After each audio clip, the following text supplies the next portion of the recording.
Hi, it's been a long time since I've made a video, and partly it's because I wanted to tell you all some great news. I was waiting for a moment where I can say, look how much better I am, but that moment never came.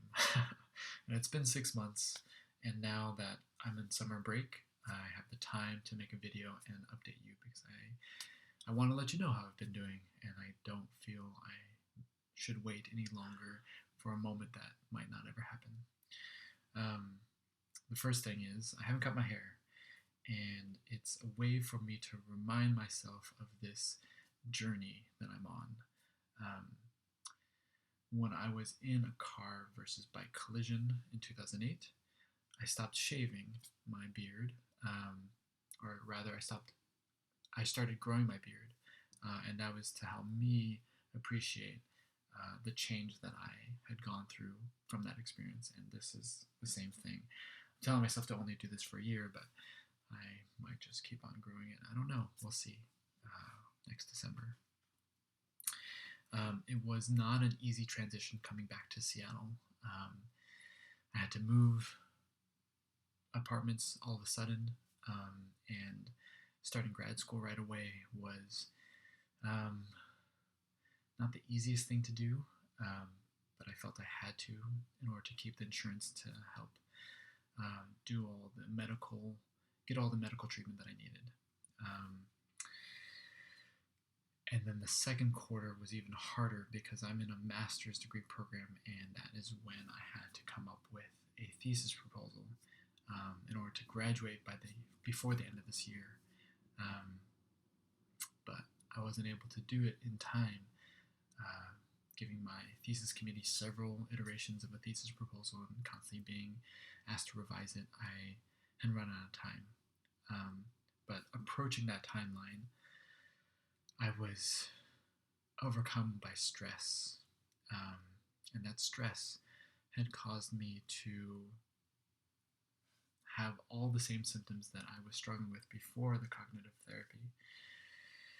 So um, I couldn't remember things anymore.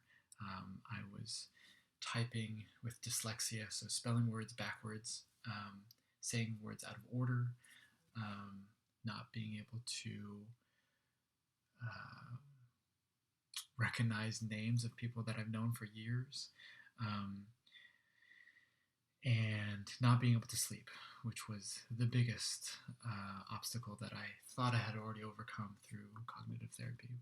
Um, and with that, I was really at a crisis point, thinking maybe grad school is not worth this trouble. I put all this time, this huge community and support um, that helped me get on this path to recovery is going to be wasted if I keep on pursuing this degree. And so I was on the verge of quitting. Um, but I remembered when I was diagnosed with cancer back in 2004, a junior in college, and the dean of my school had offered to give me some time off to recover. She recommended that I take a semester off or more, but I was headstrong and committed to completing that degree in 4 years because I felt some shame and embarrassment if I couldn't finish it in the timeline that everyone else did. So that's what I did. To no benefit because I'm 35, I'm in grad school, I don't know what I'm doing with my life. And I have a brain injury, so how did finishing that degree in 4 years benefit me? Um, with that perspective, I told myself that maybe completing this degree in the timeline that I had set out won't do me any good, and that timeline is really arbitrary. And what's more important is really taking care of my mind. And so I told myself to take a step back, um, give myself some grace, and um, focus on what I need to do to recover my brain, at least my brain functioning. I called Cognitive FX. They told me that my neurons that I worked so hard to reconstruct those pathways.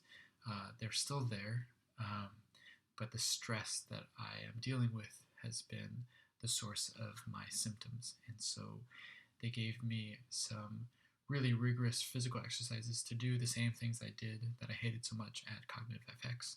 A regimen of balancing my sympathetic and parasympathetic nervous system, um, sprinting and then resting and sprinting and resting, raising my heartbeat up and then dramatically lowering it down through different kinds of breathing exercises. So I did that for a week, and it really did get me back on track to helping me sleep again. I still struggle with sleep, so I still have to go to bed early, but I'm not struggling with it as much as I did before. And now it's the summertime. I'm telling myself that I should get back on the cognitive exercises that I wasn't really able to do because I had homework to do and TAing, grading, papers, exams. But now that I have a break, that's what I should really spend my summer doing. In addition, I started doing vision therapy a few months ago. And to remind you all, my eyes don't align correctly, and the muscles around my pupils are constantly stressed, strained, which the neurooptometrist said is the source of my headaches. I've been doing vision therapy for the past 2 months, but I still have headaches, and sometimes more so. And the therapists have been telling me that's probably because I have to strain my eyes in order to learn how to relax them. I have to put my eyes in weird positions in order to correct them and align them in synchrony. And finally, I am in search of a therapist because even though I'm trying to do the things for my brain and my body to recover from these traumatic brain injuries, the thing that's really encumbering this process is my emotional state. I'm constantly critiquing and criticizing everything I do, everything I think, and everything I say and feel. And because I am not allowing myself to be, I'm preventing myself to recover fully. So, in the past 8 minutes that I've spoken, I have identified a list of things that I've missaid, didn't say well enough, or can't think of. And thinking that all the time has really slowed down and disincentivized me from recovering. So I'm searching for a really good therapist that can help me work through those troubles. I'm hoping that this will be the last video I make right now, because this is, I think, the 5th video, because all the other ones weren't right enough. But this one will have to be. Once again, I really appreciate everyone's support. It means so much to me, and I'm thinking about you every step of the way. Bye.